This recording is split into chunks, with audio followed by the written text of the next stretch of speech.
Well, hello, this is Tidbits from the Word, and this is Brother Peter. This is the 15th 10-minute segment that I've done in a row. The first 14 were on Jesus and the 12 disciples, and I'm winding up right now. We had to cut off on Brother Paul because Paul had so much to say about him it could not all be said.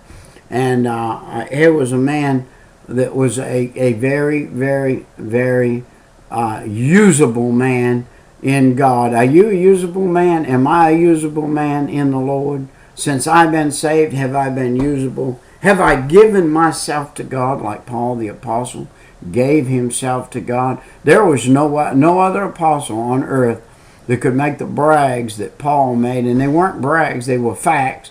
He said, I'm not bragging, I'm just stating facts. I spent 3 days in the deep. Have you?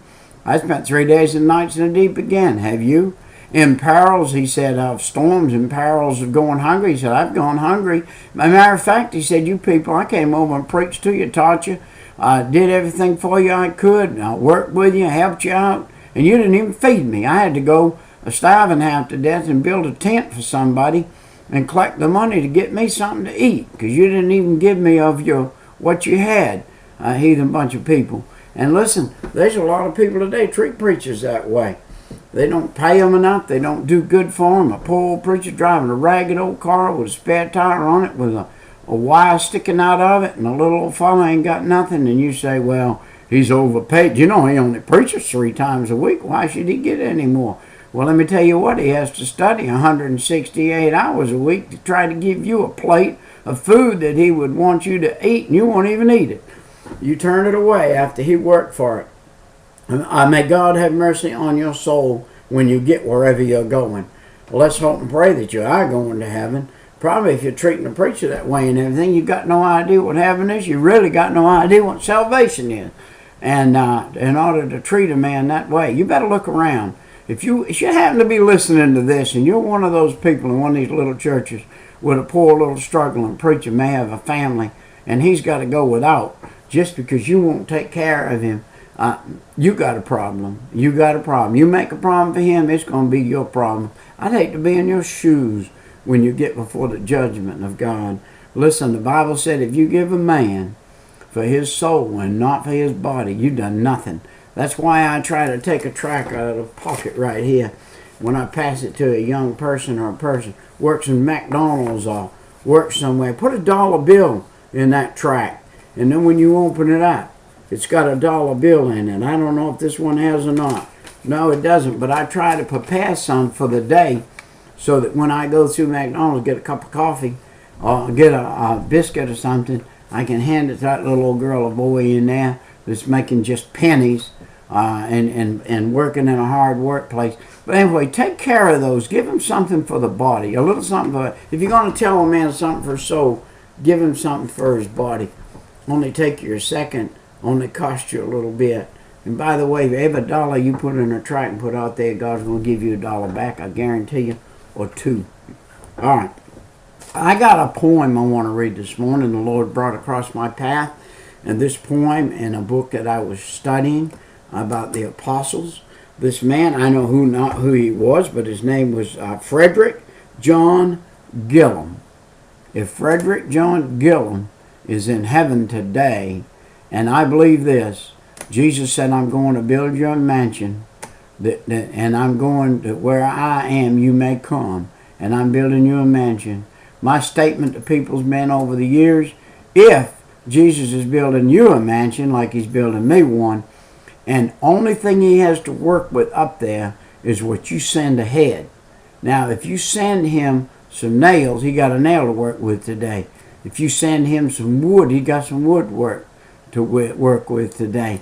Now, this guy, Frederick John Gillum, I want to attribute, this is his poem, and I want to read it. And if he's in heaven, and I hope he is, and his mansion's up there, I'd like the Lord to stick another chimney on it today, because I'm reading something he left behind. He left a legacy. Are you leaving a legacy? You're looking at Brother Peter's legacy right now. a man, the most unusual man to be where I am. I can't hardly believe it. Over and over and over again, I say that I can't believe it. It said, God send men. God send us men. Now, God send us more men like Paul the Apostle, and the attribute to Paul by this man right here, Frederick John Gillum, says, God, send us men whose aim will be not to defend some ancient creed, but to live out the laws of right in every thought and word and deed. Now, this is old writing, and I understand it. Some of you may not, some of you young people, but in poetry, old poetry, you need to decipher it out. It says, God send us men, alert and quick, his lofty precepts to translate until the laws of right become the laws and habits of the state. This is what we need today, my friends. We need people like this and men like this. Listen now. God send us men of steadfast will, patient, courageous, strong, and true, with visions clear and mind equipped, his will to learn and his work to do. Listen, we need statesmen, my friends. We need some new statesmen. Whatever happened to chivalry? Whatever happened to statesmen? People who will get up, stand up, and say, yes, I'm a Christian. I believe in God, but I also am a statesman. I believe the state ought to do right. I believe it ought to tax right. I believe it ought to follow its own laws. I believe it ought to do this and do that. I believe the American flag ought to be hung on every house. I believe that we ought to thank God. I think we ought to pray before every meal. I think we ought to pray before every meeting in the State House. I think we ought to pray before every school board meeting. I think we ought to pray to the God that we was put here in this country. I think we ought to follow those rules. What happened to us, my friends? Where are the statesmen?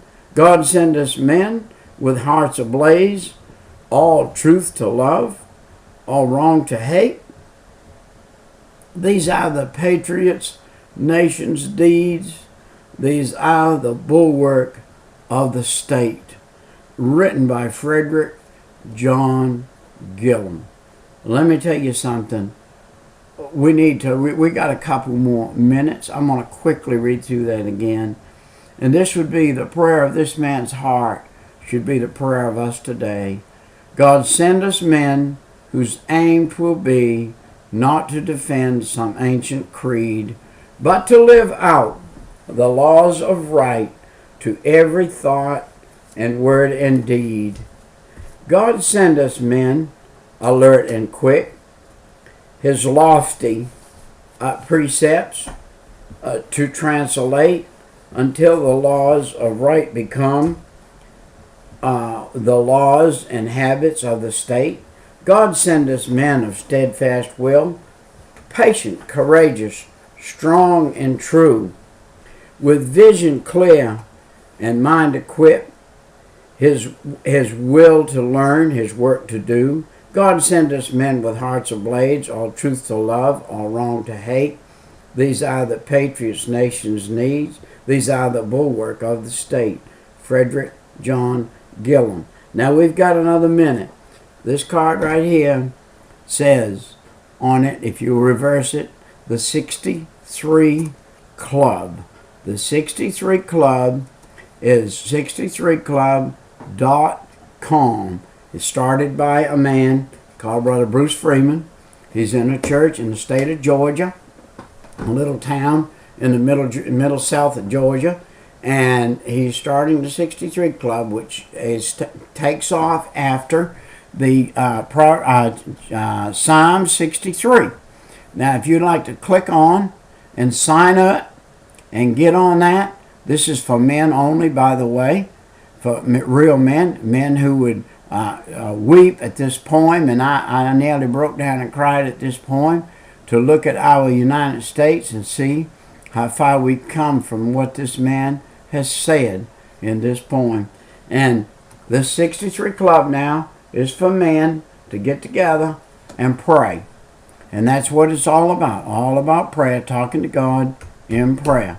Sign on today. Sign up.